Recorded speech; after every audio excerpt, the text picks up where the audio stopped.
மக்களே வணக்கம். இன்னைக்கு சின்ன மருமகள் சீரியல்ல பார்த்தீங்கன்னா, ஒரு வழியா வள்ளி திருமணம் நல்லபடியா முடியுதுங்க. வள்ளி முருகன் திருமணம் முடிஞ்ச உடனே அந்த மாலைய வந்து சேதுக்கும், தமிழ்ச்செல்விக்கும் மாறி மாறி போட்டுக்கிறாங்க. அதனால அவங்க பரிகாரமும் முடிஞ்சிடுது. இனிமேல் அவங்க சந்தோஷமா இருப்பாங்கன்னு சொல்லிட்டு எல்லாருமே மொத்த குடும்பமே எதிர்பார்த்துட்டு இருக்காங்க. எல்லாருக்குமே அவ்வளோ மகிழ்ச்சியா தான் இருக்கு. ஆனா தமிழ்ச்செல்வி தவிர அப்பத்தா சொல்றாங்க, இப்போ அப்பத்தா பொண்ணு சாவித்திரியும் பேத்தியும் திட்டம் பண்றாங்க. இனிமேலாச்சும் வாழ்க்கையில உருப்படியா நல்ல விஷயம் செய்ய பாருங்க. நல்லது செய்யலனாலும் கெடுதல் செய்யாம இருங்க. போய் போய் அந்த வண்டியில போய் எங்கன்னா ஏறி உட்காருங்க. உங்கள் அண்ணன் கண்ணில் பட்டுன்னா அவ்வளோதான், தொலைச்சி தள்ளிடுவான் அவங்களன்னு சொல்லிட்டு புத்திமதி சொல்கிறாங்க. இவங்க எவ்வளோதான் புத்திமதி சொன்னாலும் அந்த சாவித்திரி, இந்த சித்ரா, இந்த ஈஸ்வரி யாருமே கேட்க போகிறதில்ல. எத்தனை தடவை பட்டாலும் அவங்க திருந்த மாதிரியே தான் இல்லைங்க. எத்தனை தடவை தான் புத்திமதி சொல்கிறதுன்னு தெரில. ஒருத்தருக்கு தப்பு பண்ணுறாங்களா திருத்திங்கன்னு சொல்கிறாங்க, திருத்தவே மாட்டுறாங்க. அவங்க தண்டனை அனுபவிச்சா கூட திருந்த மாட்டாங்க. அவங்கள என்ன தான் பண்ணுறது தெரில, என்ன தான் பண்ணுறதுன்னு தெரியலங்க. அவங்களோட அழிவுக்கு வந்து ஒருவேளை அவங்க அழிஞ்சாதான் அவங்க தப்பு அவங்களோட மறைஞ்சு போங்கன்னு தான் நான் நினைக்கிறேன்.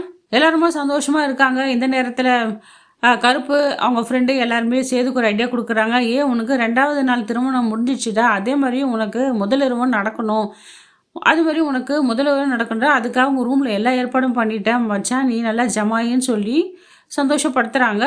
இங்கே வந்து பார்த்திங்கன்னா ரொம்ப அவங்களோட பெட்ரூமே நல்லா அலங்கரிச்சிருப்பாங்க, நல்லா பூக்களால். இதை பார்த்து சேதுக்கு ரொம்ப சந்தோஷமாகவும் இருக்கும், ரொம்ப பதட்டமாகவும் இருக்கும். தமிழ்ச்செல்வி இதெல்லாம் பார்த்துட்டு எதுக்கு இந்த மாதிரி வேலைலாம் பண்ணிகிட்ருக்காங்கன்னு சொல்லிட்டு ரொம்ப கோவமாக இருப்பாங்க. சேது பார்த்து கேட்பாங்க, இப்போ என்ன நடந்துச்சு, நீங்கள் என்ன நினைக்கிறீங்க?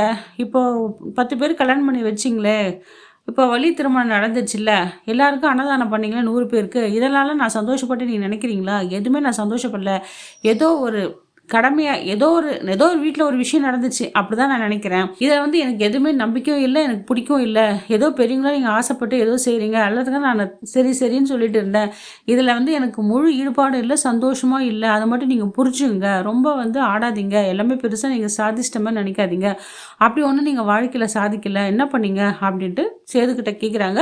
சேதுவும் என்ன சொல்கிற, ஏன் தமிழ் இப்படிலாம் பேசுகிற? நான் உன்னை கன்வின்ஸ் பண்ண எவ்வளோ பண்ணி பார்த்தேன், பேசுகிறேன், சிரிக்கிறேன், ஆனால் நீ எதுவுமே ஈடு கொடுத்து பேச மாட்டேற, முகம் சுழிச்சிக்கிட்டே இருக்க, என்னதான் பிரச்சனை கேட்குறாங்க. ஏன் எதுவுமே தெரியாதா உங்களுக்கு? நீங்கள் எவ்வளோ ஆட்டம் போட்டீங்க, எவ்வளோ பண்ணீங்க, நான் அதெல்லாம் நான் மறந்துட்டேன்னு நினைக்கிறீங்களா? நான் என்னட்டா ஏழ்மையான குடும்பத்தில் பிறந்து வளர்ந்தாலும் தன் புருஷன் வீட்டில் நம்ம அடிமையாக தான் இருக்கணுமா? ஒரு பொண்ணுக்கு ஒரு மரியாதையே கொடுக்க மாட்டிங்களா? ஒரு பொண்ணோட உணர்வு கூட நீங்கள் தெரிஞ்சுக்க மாட்டிங்களா? ஏன்னா கேட்கறதுக்கு ஆள் இல்லை, இவன் வந்து காலத்துக்கு நம்ம கிட்ட அடிமையாக இருக்கணும், அப்படி தான் நீங்கள் நினச்சிட்டு இருக்கீங்க.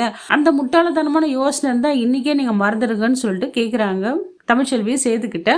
அவரும், நான் பண்ண தப்பு தான் தமிழ், நான் ஏதோ அன்னைக்கு நடந்த பிரச்சனைலாம் பார்த்து ஏதோ மூடத்தனமாக ஏதோ வாய் தவறி பேசிட்டேன், அதில் தான் நான் ஃபுல்லாக குடிச்சிருந்தேன், அதனால தான் நான் அந்த வார்த்தை பேசிட்டேன். இந்த குழந்தை யாருது, இது எனக்கு பிறக்கலை, என்னோட குழந்தை நீ சுமக்கலை அப்படின்னு சொல்லிட்டேன், அதுதானே உனக்கு பிரச்சனையாக இருக்குது, என்னை மன்னிச்சிடு, தயவு செஞ்சு மன்னிச்சிடு, நான் வேணே சொல்லன்னு கேட்குறாங்க. அது எப்படிங்க அது? நீங்கள் ஃபுல்லாக குடிச்சு வந்தாங்க, நிதானம் இல்லாமல் என்ன ஒன்று பேசுவீங்களா? அந்த நேரத்தில் உங்கள் அப்பாவோ உங்கள் தங்கச்சியோ உங்கள் அக்காவோ ஏன் உங்கள் அம்மாவோ எதிரில் இருந்தால் நீங்கள் அப்படி தான் வாய் தவறி பேசுவீங்களா, முறத்தவறி பேசுவீங்களா? கரெக்டாக பொண்டாட்டி தானே இவ கிடக்கிறா, இவ இல்லைனா இன்னொருத்தி, அப்படி தானே நீங்கள் நினைக்கிறீங்க?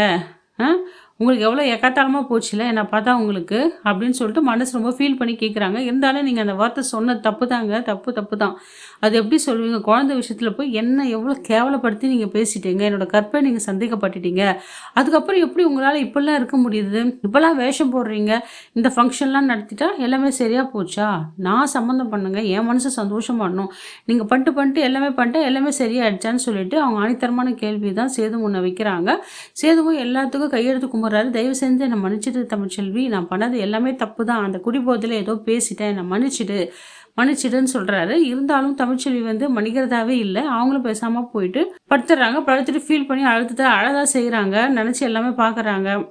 சேது கூட சந்தோஷமாக இருந்ததையும் நினச்சி பார்க்குறாங்க, அவரால் கஷ்டப்பட்டதையும் நினச்சி பார்க்குறாங்க. அவர் எவ்வளோ வார்த்தை பேசியிருப்பார், என்னதான் சூழ்நிலை இருந்தாலும் நேருக்கு நேர் பேசி தீர்த்துருக்கலாம், அது இல்லாமல் இவ்வளோ தவறுதலாக பேசிட்டாருன்னு சொல்லிட்டு அவங்களும் ஃபீல் பண்ணி தான் அழுதுட்ருக்காங்க.